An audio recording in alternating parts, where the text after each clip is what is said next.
ഒരു വർഷത്തിലെ എല്ലാ മാസങ്ങളും എടുക്കുമ്പോൾ ഏറ്റവും മനോഹരമായ നിറപ്പകിട്ടുള്ള മാസമായി തോന്നുന്നത് ഡിസംബർ തന്നെയാണ്.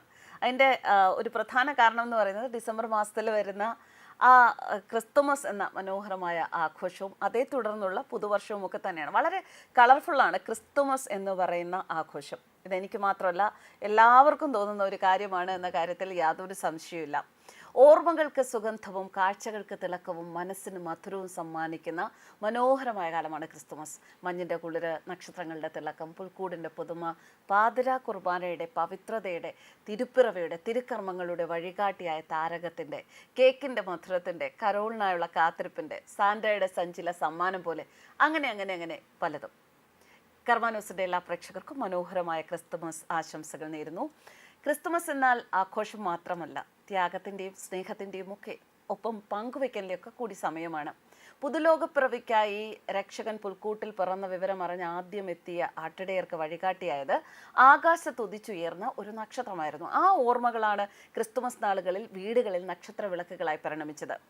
പുൽക്കൂട്ടിൽ പിറന്ന പുണ്യരക്ഷകൻ ബത്ലഹേമിലെ കാലിത്തൊഴുത്തിൽ ഉണ്ണിയേശു പിറന്നു എന്ന വിശ്വാസമാണ് ക്രിസ്തുമസിന് പുൽക്കൂടൊരുക്കാൻ കാരണമാകുന്നത്. 1224 വിശുദ്ധ ഫ്രാൻസിസ് അസീസി ഒരുക്കിയ പുൽക്കൂടാണ് പിൽക്കാലത്തെ പുൽക്കൂടൊരുക്കലുകൾക്ക് പ്രചോദനമായത് എന്നതും ഒരു വിശ്വാസമാണ്. ഈ ഫ്രാൻസിസ് അസീസി എന്ന് പറയുന്ന വ്യക്തി, അദ്ദേഹം ഒരു പ്രകൃതി സ്നേഹിയായിരുന്നു എന്നാണ് കേട്ടിട്ടുള്ളത്. ഇറ്റലിയിലെ ഒരു ഗ്രാമത്തിൽ കാലിത്തൊഴുത്ത് കെട്ടിയുണ്ടാക്കി ജീവനുള്ള മൃഗങ്ങളും മനുഷ്യരുമായി യഥാർത്ഥ പുൽക്കൂടാണ് ഒരുക്കിയത്. ഒരു ക്രിസ്തുമസ് രാത്രിയിലാണ് ഈ പുൽക്കൂട് ഒരുങ്ങിയത്. പുൽക്കൂട്ടിൽ വിനയത്തിന്റെ സന്ദേശം പ്രചരിപ്പിക്കുക എന്നതായിരുന്നു അദ്ദേഹത്തിന്റെ ലക്ഷ്യം. പിന്നീട് ഈ പുൽക്കൂടൊരുക്കൽ ലോകവ്യാപകമായി. ക്രിസ്തുമസുമായി ബന്ധപ്പെട്ട എല്ലാവരുടെയും ചെറിയ രൂപങ്ങൾ അണിനിരത്തിയാണ് പുൽക്കൂടൊരുക്കുന്നത്. ഉണ്ണീശു, അമ്മ മേരി, ജോസഫ്, ജ്ഞാനികൾ, ആട്ടിടയന്മാർ, ഇവരുടെ രൂപങ്ങളാണ് പ്രധാനമായും പുൽക്കൂട്ടിൽ ഒരുക്കുന്നത്. ക്രിസ്തുമസിന്റെ സാർവദേശീയ പ്രതീകം തന്നെയാണ് ക്രിസ്തുമസ് ട്രീ. ഈ ക്രിസ്തുമസ് ട്രീ എന്ന് പറയുന്നത് ജർമ്മൻ പാരമ്പര്യത്തിൽ നിന്നുള്ളതാണ്. സ്വർഗരാജ്യത്തിലെ വിലക്കപ്പെട്ട മരത്തിന്റെ പ്രതിരൂപമായിരുന്നു ജർമ്മൻകാരെ സംബന്ധിച്ചിടത്തോളം ക്രിസ്തുമസ് ട്രീ എന്ന് പറയുന്നത്. പിരമിഡ് ആകൃതിയുള്ള മരങ്ങളാണ് ക്രിസ്തുമസ് കാലത്ത് ഉപയോഗിച്ചിരുന്നത്. ഈ രീതി കാലക്രമേണ മറ്റ് ദേശങ്ങളിലേക്കും പടർന്നു. മരങ്ങളോ അല്ലെങ്കിൽ സ്തൂപികാഗ്രികളാണോ ക്രിസ്മസ് ട്രീക്ക് ഉപയോഗിക്കുന്നത്. അലങ്കാരങ്ങൾക്കൊപ്പം ക്രിസ്മസ് ട്രീയിൽ കുഞ്ഞു സമ്മാനപ്പൊതികൾ തൂക്കിയിടുന്ന രീതിയും പ്രചാരത്തിലുണ്ട്. ക്രിസ്തുമസ് മരത്തിന്റെ ആകൃതിയിൽ മനുഷ്യർ ഒത്തുചേർന്ന് മനുഷ്യ ക്രിസ്തുമസ് മരം രൂപീകരിക്കുന്നതും പലയിടത്തും ആഘോഷങ്ങളിൽ ഭാഗമാകാറുണ്ട്. 2014 ഹോണ്ടുറാസിൽ 2945 പേർ അണിനിരന്ന് രൂപം കൊടുത്ത ലോകത്തിലെ ഏറ്റവും വലിയ മനുഷ്യ ക്രിസ്മസ് ട്രീ എന്ന ഗിന്നസ് റെക്കോർഡ് നേടിയിട്ടുണ്ട്. ഹോണ്ടുറാസ്കാരുടെ റെക്കോർഡ് തിരുത്തിയത് നമ്മൾ മലയാളികളാണ് കേട്ടോ. 2015 ഡിസംബർ 19 ചെങ്ങന്നൂരിൽ 4030 പേർ ചേർന്ന് ട്രീ നിർമ്മിച്ച് പുത്തൻ റെക്കോർഡ് തീർത്തു. എന്നാൽ ആദ്യത്തെ ക്രിസ്മസ് ട്രീ ഉണ്ടാക്കിയത് 1837 ഫ്രാൻസിലാണ്. അമേരിക്കൻ പ്രസിഡന്റ് ആയിരുന്ന റൂസ്വെൽറ്റ് 1901 വൈറ്റ് ഹൗസിൽ ക്രിസ്മസ് ട്രീ നിരോധിച്ചത് മറ്റൊരു ചരിത്രം.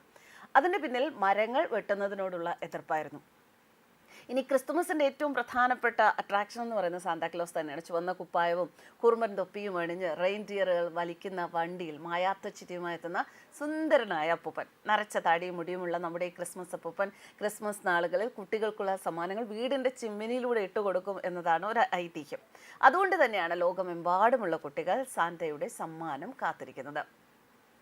എന്തായാലും ഈ ക്രിസ്തുമസ് ദിവസം എല്ലാവരും ആഘോഷത്തിമിർപ്പിലാണ് എന്നറിയാം. വളരെ കളർഫുള്ളായിട്ട് അവരവരുടെ വീടുകൾ, ക്രിസ്മസ് ആഘോഷിക്കുന്നവർ വളരെ കളർഫുള്ളായിട്ട് അവരവരുടെ വീടുകൾ ഒരുക്കിയിട്ടുണ്ടാകാം. ആ നിറവും ആ സന്തോഷവും ആ കാഴ്ചയുടെ മനോഹാരിതയും ഒക്കെ നമ്മുടെ ജീവിതത്തിലും നിറയട്ടെ. തുടർന്നുള്ള ദിവസങ്ങൾ പുതുവർഷത്തിനായിട്ടുള്ള കാത്തിരിപ്പാണ്. അടുത്ത പുതുവർഷത്തിലേക്കും എല്ലാവർക്കും വളരെ മനോഹരമായ വർണ്ണപ്പകിട്ടാർന്ന ഒരു വർഷം തന്നെ ഉണ്ടാകട്ടെ എന്ന് അഡ്വാൻസായി ഇന്നത്തെ ദിവസം തന്നെ ആശംസിക്കുകയാണ്. കൃത്യമായി പറഞ്ഞാൽ ഒരാഴ്ച കഴിഞ്ഞാൽ നവവർഷത്തിൻ്റെ തുടക്കവുമാണ്. അപ്പോൾ ഇനിയുള്ള ഈ ദിവസങ്ങളെന്ന് പറയുന്നത് പുതുവർഷത്തിലേക്കുള്ള കാത്തിരിപ്പാണ്. ഈ നിറപ്പകിട്ട്, ക്രിസ്തുമസിൻ്റെ നിറപ്പകിട്ട് പുതുവർഷത്തിലേക്കും എത്തട്ടെ. ന്യൂസ് ഡെസ്ക് കർമ്മ ന്യൂസ്.